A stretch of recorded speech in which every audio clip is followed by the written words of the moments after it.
ভাবতেই পারিনি এই ছোট্ট ব্যালকনিটাকে সাজানোর পর এতটা সুন্দর দেখাবো। আজ এই ছোট্ট ব্যালকনিটাকে বানিয়ে ফেলবো আমার ড্রিম ব্যালকনি। আসসালামু আলাইকুম, আমি দিরা পারভিন। কেমন আছো তোমরা সবাই? আর হ্যাঁ, মাত্র কয়েকটা জিনিস দিয়ে এই সাধারণ ব্যালকনিটার পুরো লুকটা কিভাবে বদলে গেল আজ এই ভিডিওতেই দেখাবো। So let's start. প্রথমে I am giving my balcony a good deep clean. Then to give my balcony a fresh aesthetic look, I added an artificial grass carpet. তোমরা অনেকেই আছো যারা আমাকে প্রচন্ড ভালোবাসো, অনেক ভালো ভালো কমেন্ট করো। চলো কিছু কমেন্ট দেখি। প্রথম কমেন্টটা হলো, আমি তোমার অনেক বড় ফ্যান দিদি। এই কমেন্টটা আমাকে করেছে রোজিনা মন্ডল। তোমাকে অনেক অনেক ধন্যবাদ রোজিনা। তুমি যদি ভিডিওটি দেখে থাকো তাহলে একটু আমাকে প্লিজ জানিও কমেন্টে যে তোমার নামটা আমি ঠিকঠাক নিয়েছি কিনা। এখানে আমি ছোট টেবিলটার পুরনো টেবিল ক্লথ চেঞ্জ করে নতুন টেবিল ক্লথ অ্যাড করলাম। তারপর placed a beautiful little plant beside the table to add some greenery. Okay, next কমেন্টটা হলো, অনেকদিন পর ভিডিও ছাড়লে অনেক মিস করছিলাম তোমার ভিডিও। তো এটা ভেবে ভালো লাগছে যে আমি দু একদিন মিস করলে আমার ভিডিও দেখার জন্য অনেকে অপেক্ষা করে। Thank you so much Shabnam দিদি। আমি তোমার সব ভিডিও দেখি, তুমি আমার নাম ভিডিওতে নিও। আসমিনা,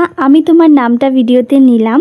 তুমি যদি ভিডিওটা দেখে থাকো আমাকে কমেন্টে কিন্তু জানিও। আমি এখানে টেবিলটাকে আরো অ্যাস্থেটিক লুক দেওয়ার জন্য এখানে ট্রেন্ডিং দুটো পিলো ব্যবহার করলাম। আচ্ছা, এই ট্রেন্ডিং পিলো আর বেড কভারের সেটটা কি তোমরা কিনেছো? কমেন্টে জানিও। লাস্ট একটি কমেন্ট, আপনি তোমার ভিডিওতে আমার নাম নিয়ে। আমার নাম শবনম সুলতানা। শবনম সুলতানা, অনেক অনেক ধন্যবাদ আমাকে এত ভালোবাসার জন্য, কমেন্ট করার জন্য। বাই দ্য ওয়ে, দেখলে তোমাদের সাথে কথা বলতে বলতে আমার কিন্তু ব্যালকনি ডেকোরেশন করা অলমোস্ট কমপ্লিট হয়ে গেছে। এখন শুধু তোমাদের দেখে বলার পালা আমার এই পুরো জার্নিটা তোমাদের কেমন লাগলো, ভিডিওটি কেমন লাগলো আমাকে কমেন্ট করো, শেয়ার করো, লাইক করো। Last but not the least, অবশ্যই চ্যানেলটাকে সাবস্ক্রাইব করে পাশে থেকে, কারণ তোমাদের সাপোর্ট আমার অনেক বেশি প্রয়োজন। Love you all of you. Thank you so much ভিডিওটি দেখার জন্য। টাটা।